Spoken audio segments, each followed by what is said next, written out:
What did Santa say after returning to the North Pole? There's no place like home. Yeah, I got a million of them. Anyway, how do we build the bridge over the driveway? Well, let's take a look.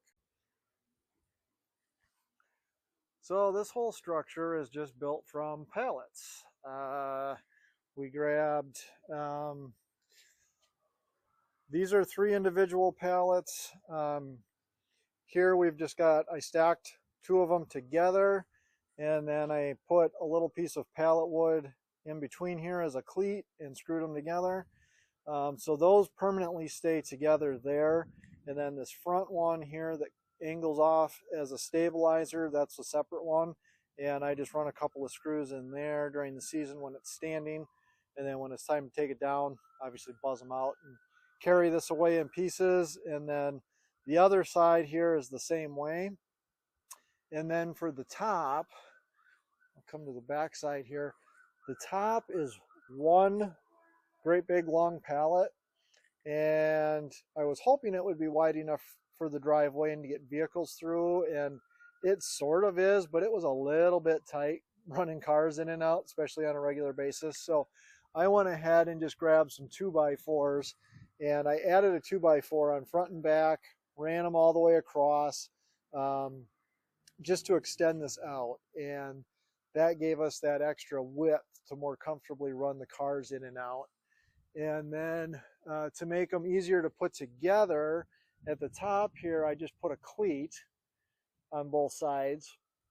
So then what I can do, I can actually put this up is all by myself as one person, because what you do is you stand your sides up. I put a couple pieces of rebar on this side to help stabilize it, and then on the other side I can stand it up and I run one piece of 1x back to the porch to stabilize it. So then the sides are basically standing. So then what I can do is tip one side up, set it on those cleats, lift the other side up, set it on the cleats, and then I can fine tune it, get it where it needs to be, and screw it together. And then on the front I run a couple of pieces of pallet wood at an angle there, at a diagonal, and then I actually do it on the back as well, and that just gives you some extra stability there. And it doesn't look like much, but you know, we've had some 50-60 mile an hour steady winds through here, and this has held up just fine. And I put this up at Halloween. It acts as like a castle type bridge with the dragon up on top. If you've seen our videos, you've seen this is not here.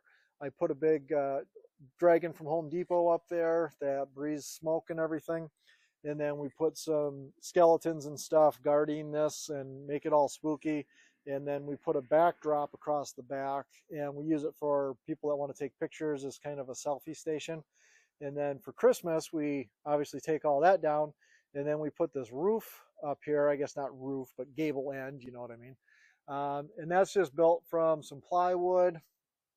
It's a T111 type siding without the grooves. And then I just ripped some pieces to make some accents.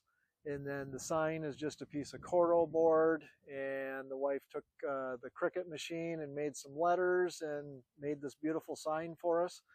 And then we just decorated it up. So it's actually a very simple structure. It costs little to nothing because I got all the pallets for free, all the wood for free. So, you know, other than the 2 2x4s that I bought to extend this out, and then the plywood for the roof, I really didn't have to spend any money on this.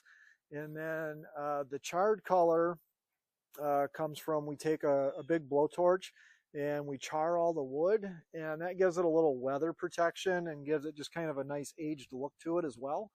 And so that's all there is to it. That's how we build the bridge for Halloween and for Christmas.